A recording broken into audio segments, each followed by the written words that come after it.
ভীষণ সুন্দর, ভীষণ সুন্দর। আমার যে নি রিপ্লেস হয়েছে, তারপরেও যে আমি এখানে এত সুন্দরভাবে ঘুরতে পারছি, ঈশ্বরের অনেক কৃপা, অনেক ধন্যবাদ প্রভু, তোমার অনেক অনেক ধন্যবাদ। আমি এত সুন্দর জায়গায় এত সুন্দরভাবে বরফের উপর ঘুরে বেড়াচ্ছি, আমি ভাবতেও পারিনি।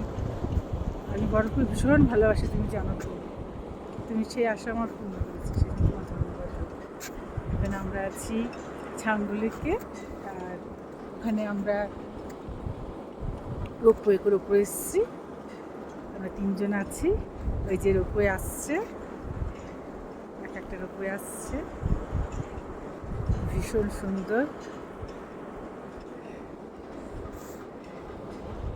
সৌন্দর্যই আলাদা।